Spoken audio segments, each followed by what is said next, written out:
एक बार की बात है, एक राजा था। वह बहुत ही अत्याचारी था। वह लोगों को बहुत सताता था। लोग उससे बहुत दुखी थे। उसके मन में जो आता वह करता था। अपने वहम और मन मर्जी से उसने कईयों के घर उजाड़ दिए। अगर उसे वहम हो जाता कि यह आदमी ठीक नहीं है, वह या तो उसके हाथ पांव कटवा देता या उसे सूली पर चढ़ा देता। उसने इस प्रकार वहम में पड़कर किसी को फांसी पर लटका दिया, किसी को सूली पर चढ़ा दिया, किसी के हाथ पांव कटवा दिए, किसी को उम्र कैद की सजा दे दी, किसी को देश निकाला दे दिया और किसी किसी का तो सारा का सारा परिवार ही कोलू में पिलवा दिया। सारी प्रजा डरी सहमी हुई थी। परमात्मा की इच्छा, एक दिन राजा सुबह सुबह उठा और अपने बगीचे में टहलने के लिए चला गया। बगीचा महल के पास ही था। उसने देखा पश्चिम की ओर से 4 हंस आए और आकर उसके महल के ऊपर बैठ गए। राजा का मन हुआ कि इन्हें करीब से देखा जाए। वह महल के करीब आ खड़ा हुआ और उन हंसों को देखने लगा। इतने में राजा क्या देखता है कि उन हंसों में से एक आदमी की आवाज में बोला, यहाँ पर है परंतु वहां पर नहीं। दूसरा कहने लगा, वहां है परंतु यहाँ नहीं। तीसरा बोल पड़ा, यहाँ भी नहीं और वहां भी नहीं। फिर अंत में चौथा बोला, यहाँ भी है और वहां भी है। राजा उनकी बातें सुनकर बहुत परेशान हो गया। इतनी बातें करके हंस भी उड़ गए। राजा अपने महल में आया परंतु उसे चैन नहीं आ रहा था। हंसों की बातें उसे परेशान कर रही थी। उसने तुरंत अपने वजीर को बुलवा भेजा। वजीर दौड़ता हुआ आया और आते ही कहने लगा, बताइए महाराज, मेरे लिए क्या आदेश है। राजा बहुत परेशान था। उसने वजीर को सारी बात बताई कि किस प्रकार 4 हंस महल पर आकर बैठे और उन्होंने यह बातें कही और उड़ गए। मुझे समझाओ इन बातों का क्या अर्थ हुआ। अब वजीर भी दुविधा में पड़ गया। उसे भी कुछ समझ में नहीं आ रहा था। वह राजा को क्या बताए। वजीर कुछ देर सोच विचार करता रहा और फिर अंत में बोला, महाराज, इसके अर्थ का पता तो पंडित जी ही लगा सकते हैं। वह अपनी विद्या के बल से इन बातों का भाव बता सकते हैं। मैं आज ही पंडित जी को बुलाकर आपके सामने उपस्थित करता हूँ। यह कहकर वजीर ने अपनी जान बचाई। राज दरबार सज गया। पंडित जी को बुलाया गया। वजीर ने सारे दरबार में उस सारी घटना को विस्तार के साथ बताया जो राजा के साथ घटित हुई थी। पंडित जी को कहा गया कि वह अपनी विद्या से देखकर बताएं कि इन बातों का क्या भाव है। पंडित जी ने अपनी सारी पुस्तकों को देखा, लाख यत्न किए, परंतु इन बातों के मर्म को जान ना सके। उन्होंने डरते डरते राजा से कहा, महाराज, इस काम में कुछ समय लग सकता है। राजा ने पंडित जी को कहा कि मैं तुम्हें 1 महीने का समय देता हूँ। 1 महीने के भीतर मुझे इन सवालों का जवाब चाहिए और अगर ऐसा ना हुआ तो तुम्हें सपरिवार मृत्यु दंड दे दिया जाएगा। पंडित जी चिंतित होकर घर लौट आए। पंडित जी की पत्नी ने पूछा तो उन्होंने सारी बात बताई। उनकी पत्नी भी बहुत दुखी हो गई। 4-5 दिन पंडित जी घर पर ही बैठे बैठे इन प्रश्नों के उत्तर खोजते रहे और फिर वह इन सवालों के उत्तर खोजने के लिए गांव-गांव और शहर शहर घूमने लगे। 28 दिन यूं ही बीत गए परंतु पंडित जी को कोई सुराग ना मिला।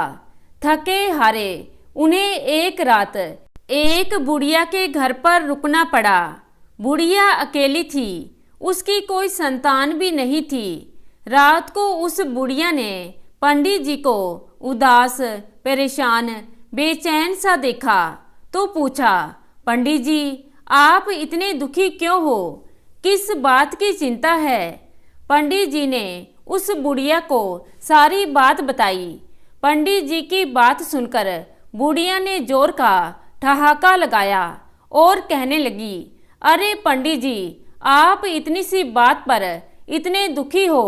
कल ही चलो मेरे साथ अपने राजा के पास, मैं दूंगी उनके प्रश्नों के उत्तर। पंडित ने हैरान होकर पूछा, सच? हाँ हाँ, बिल्कुल सच, मैं आपसे झूठ क्यों बोलूँगी। दूसरे दिन वह बुढ़िया और पंडित जी चल पड़े। रास्ते में उन्हें एक वेश्या मिली। बुढ़िया ने उसे भी अपने साथ ले लिया। आगे चलकर उन्हें एक साधु मिला। बुढ़िया ने उसे भी अपने साथ ले लिया। कुछ और आगे गए तो उन्हें एक कंजूस सेठ मिला। उन्होंने उसे भी अपने साथ ले लिया। चलते चलते उन्हें एक और सेठ मिला जो बहुत ही दयालु और दानी था। वह भी उनके साथ चल पड़ा। दूसरे दिन राजा का दरबार लग गया। भीड़ इतनी ज़्यादा थी कि लगता था जैसे सारी प्रजा दरबार में आ गई हो। सभी सोच रहे थे कि या तो पंडित बच जाएगा या फिर राजा सारे परिवार सहित पंडित को सूली पर चढ़ा देगा। राजा दरबार में आ पहुंचा। सभी ने उसका स्वागत किया। राजा अपने सिंहासन पर बैठ गया तो वजीर को हुक्म दिया कि पंडित को पेश किया जाए। पंडित जी, उनके साथ वह बुढ़िया, वैश्या, साधु, कंजूस सेठ और दयालु सेठ राजा के समक्ष उपस्थित हुए। राजा ने पंडित जी से पूछा, मेरे चारों सवालों के उत्तर ले आए हो? पंडित ने हाँ में सिर हिलाया और कहा, आपके सवालों का जवाब यह बूढ़ी माँ देगी। राजा ने पूछा, बताओ इसका क्या अर्थ है? यहाँ है परंतु वहाँ नहीं। बुढ़िया ने साथ आई वेश्या की ओर संकेत किया और कहा, इसका उत्तर यह वेश्या है। यह बुरे गंदे काम करके धन इकट्ठा कर रही है। इसे अगले जन्म में बुरे कर्मों का फल मिलेगा। इसलिए यह यहाँ पर तो है परंतु वहाँ नहीं। राजा ने दूसरा सवाल किया, वहाँ है परंतु यहाँ नहीं। बुढ़िया ने साधु को उठाया और कहा, महाराज, इसका उत्तर यह साधु है। इस जन्म में इसे कोई सुख सुविधा नहीं है। यह प्रभु भक्ति में लीन रहा, धन द्रव्य के चक्कर में ना पड़ा, अच्छे कर्म करता रहा। इसलिए इसे इसके अच्छे कर्मों का अच्छा फल अगले जन्म में मिलेगा। इसलिए यह वहाँ है पर यहाँ नहीं। राजा ने तीसरा प्रश्न किया, अच्छा तो अब यह बताओ, यहाँ भी नहीं और वहाँ भी नहीं। उस बुढ़िया ने कंजूस सेठ को खड़ा किया और कहा, महाराज, इसका उत्तर यह सेठ है। यह ना तो स्वयं खाते हैं और ना ही दान आदि करते हैं। इनके पास धन बहुत है, यह उसका उपयोग नहीं करते। बस उसे बचाने और बढ़ाने की ही इन्हें चिंता बनी रहती है। इसलिए ना यहाँ है और ना वहाँ है।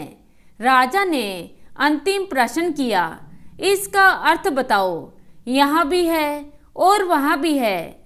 बुढ़िया ने दयालु सेठ को आगे कर दिया। आपके इस प्रश्न का उत्तर यह सेठ है। यह खुले दिल से खाता है और खुले दिल से दीन दुखियों में धन बांटता है, उनकी सेवा करता है, दयालु है, धर्म परायण है, दान पुण्य आदि कर्म करता है। इसलिए यहाँ भी है और वहाँ भी है। अब राजा की आंखें खुल गई। उसने भी अत्याचार त्याग कर दयालुता को अपनाया। अब वह बहुत दयालु, दान पुण्य के कर्म करने वाला, धर्म कर्म करने वाला बन गया। दीन दुखियों की सेवा करने लगा। अब उसकी सारी प्रजा सुखी और प्रसन्न रहने लगी। तो दोस्तों, कैसी लगी आज की कहानी? आशा करती हूँ कहानी को पसंद करेंगे। धन्यवाद।